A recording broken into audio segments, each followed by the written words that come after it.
Alright, so now we've got Miranda discovering Ferdinand, and I certainly wouldn't suggest that you spend a whole paragraph on Miranda and Ferdinand discovering each other and falling in love. It's sort of, you can do it, but it's sort of the really simple, easy one to do, as they both change because they meet someone, but you're not really showing a real sort of depth of knowledge about the text. So, but what you can use in terms of this is talking about how Miranda changes throughout the text as a whole, okay, and how Prospero sort of guides her. So initially, when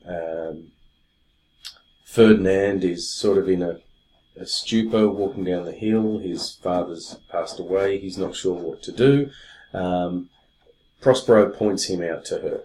The fringed curtains of thine eye advance and say what thou seest yond. Okay, and her initial reaction, keeping in mind she's very naive, she only knows what Prospero has taught her, the only people she's ever met that she really knows of are Caliban and Prospero. Alright, so what is it? A spirit. Her first thought is that it's something supernatural, something that, not another person. Okay, Lord, how it looks about. Believe me, sir, it carries a brave form, but 'tis a spirit. Okay, still that idea of it's a spirit, but she's certainly being quite positive about it, shall we say. It carries a brave form. I might call him a thing divine, for nothing natural I ever saw so noble. Okay, so the idea here is we have this biblical language, this idea that he is almost a spiritual being in terms of how beautiful and wonderful he seems to Miranda at the time. A thing divine, for nothing natural I ever saw so noble. All right, this is the greatest thing she's ever seen. Nothing natural I ever saw so noble. That's a pretty nice compliment to get. Okay, now Ferdinand, when he sees Miranda, is similarly struck. Most sure the goddess on whom the airs attend, vouchsafe my prayer, blah blah blah blah blah.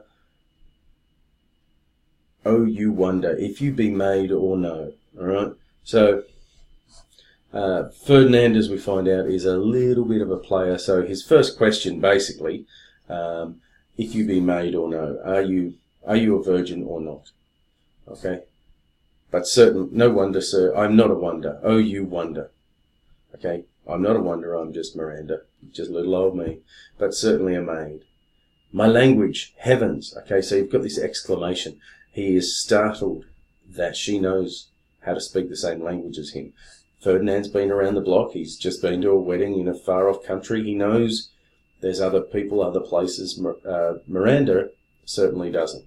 All right, and then Ferdinand,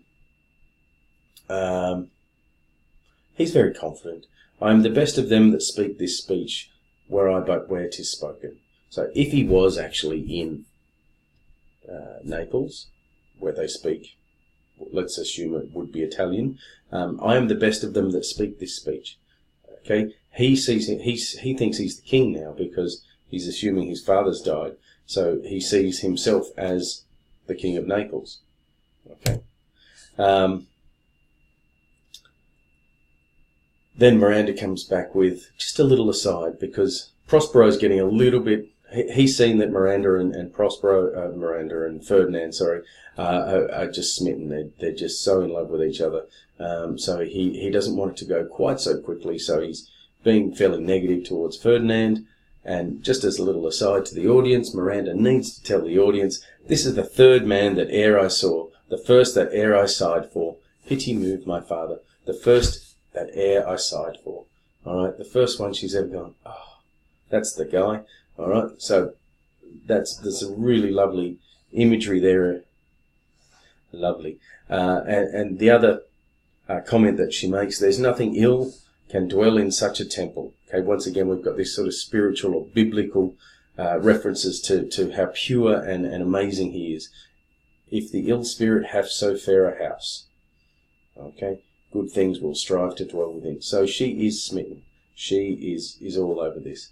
So it's a very positive meeting, and certainly this may well change the way Miranda acts as a person. So rather than just talking about just them falling in love, and that's the big change, it's part of the catalyst, because she's already started on this sort of journey of discovery, because she's already been told by Prospero that she has this other life that she comes from. So she's, things are really starting to change. Put that in your paragraph.